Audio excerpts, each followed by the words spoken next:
Shankar Prasad general साहब, अभी Ukraine के राष्ट्रपति जो इंटरव्यू देने में बहुत बिजी हैं आजकल, इंटरव्यू दे रहे हैं एक और कह रहे हैं कि ही डजंट फील, उनको नहीं लगता ज़ेलेंस्की को कि भाई पुतिन, दुनिया अलाउ करेगी, द वर्ल्ड विल अलाउ, दुनिया अलाउ करेगी पुतिन को न्यूक्लियर बम इस्तेमाल करने के लिए।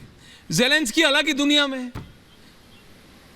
जनरल शंकर प्रसाद, देखिए, उनको किसी की इजाज़त की ज़रूरत नहीं है, लेकिन ये समझना चाहिए कि न्यूक्लियर वेपन की बात करना बहुत प्रीमेच्योर है। इस न्यूक्लियर वेपन के पहले रशिया के पास इतने अच्छे वेपन सिस्टम्स हैं, चाहे आर्टिलरी हो, चाहे मिसाइल्स हो, चाहे एयर पावर हो, उसका तो अभी तक इस्तेमाल हुआ ही नहीं है। न्यूक्लियर की बात तो लोग ऐसे ही छेड़ रहे हैं। मैं समझता हूँ कि न्यूक्लियर तो इसकी बात न करें तो बेहतर है, कि कोई गलत बात ना हो जाए किसी से। अगर न्यूक्लियर एक्सचेंज कहीं हो गया तो पूरा विश्व नाश हो जाएगा। वर्ल्ड के सब लीडर्स को पता है। अगर रशिया ने कोई 2-4 मिसाइल फायर किए तो क्या वो समझता है कि उसका रिस्पांस नहीं आएगा यूरोप से या अमेरिका से? वो इतने बेवकूफ़ तो नहीं है ना। तो मैं समझता हूँ कि इस समय न्यूक्लियर तो एक रैटलिंग है, एक सेबर रैटलिंग है। इस समय रशिया अपने जो वेपन्स अभी तक इस्तेमाल नहीं हुए, जो वेपन्स ऑफ मास डिस्ट्रक्शन उसके पास हैं, जो अभी तक इस्तेमाल नहीं हुए, उनका इस्तेमाल पहले करेगा। और मैं ये काफ़ी जो आपके स्पीकर्स बोल रहे हैं, मेरे कोलीग्स जो बोल रहे हैं, वो सब सही बोल रहे हैं कि अभी रशिया जो कर रहा है वो रेफरेंडम करेगा। अभी 27 तारीख को रेफरेंडम खत्म हो जाए, कनाडा कुछ बोले, अमेरिका कुछ बोले, they don't bother about it. Referendum होगा और रेफरेंडम होगा इन फेवर ऑफ रशिया, और जब वो हो जाएगा then he will go on offensive against Ukraine. और तो ये देखिएगा भी आप तमाशा, चाहे 10 दिन लगे, चाहे 15 दिन लगे, चाहे महीना भर लगे, as I said earlier also, it doesn't matter. But now Ukraine is in serious trouble as far as the destruction is concerned. Already worth $350 billion or more have been destroyed in Ukraine. Does Ukraine government want more destruction? अगर more destruction चाहते हैं तो more destruction होगा, और मैं समझता हूँ कि ये destruction अब शुरू होने वाला है within the next week or 10 days or 15 days. General Shankar Prasad, और मैं इससे पहले कि मैं जनरल जीडी बख्शी के पास जाऊं, के सिन्हा साहब के पास आ रहा हूं, सर ये ब्रेकिंग आ रही है मेरे पास।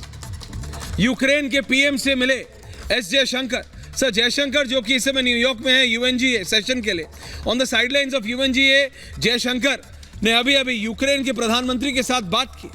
तो जो प्रधानमंत्री मोदी की जो बात है, जनरल जीडी बख्शी आप कुछ कहना चाह रहे थे सर, पर ये बड़ा डेवलपमेंट है कि हमारे एमईए ने, एक्सटर्नल अफेयर्स मिनिस्टर ने, यूक्रेन के प्रधानमंत्री से यूएनजीए के साइडलाइंस पे बात की है।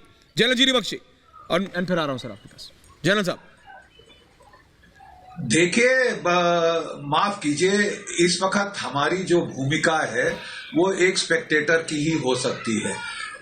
पुतिन के जो है प्रेस्टीज का सवाल है, उसकी पॉलिटिकल सर्वाइवल का सवाल है, उसके फिजिकल सर्वाइवल का सवाल है। अगर आप समझते हैं कि वो यूक्रेन का थूका चाट जाएगा, और जो अमेरिका और वेस्ट प्रॉक्सी वॉर लड़ रहे हैं, जैसे अभी आपने बताया 70 मिलिट्री सैटेलाइट्स, कोई 200 से ज्यादा सिविलियन सैटेलाइट वो लगातार ऑब्जर्व कर रहे हैं, रूस का हर मूव यूक्रेन को बता रहे हैं।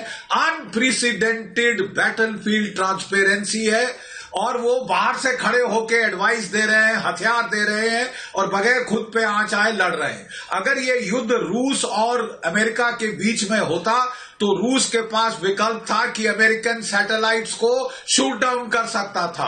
रूस के पास विकल्प था अमेरिकन एवैक्स, जे स्टार्स जो रेकी कर रहे हैं, उसके जो यूएवीज हैं उनको शूट डाउन कर सकता था। लेकिन साहब ये तो अमेरिका को बहुत ही अच्छा है, they are fighting to the last Ukrainian, cheerleading कर करके, जैसे अभी जनरल शंकर प्रसाद ने बोला, $350 बिलियन का नुकसान करा दिया है। वहां का वो पूरा सी कोस्ट ले लिया है। यूक्रेन का जीडीपी 45 to 50% घट गया है। बुरे हाल है यूक्रेन के, लेकिन नचैया की तरह उसको लोग उकसा रहे हैं और वो लड़े जा रहा है।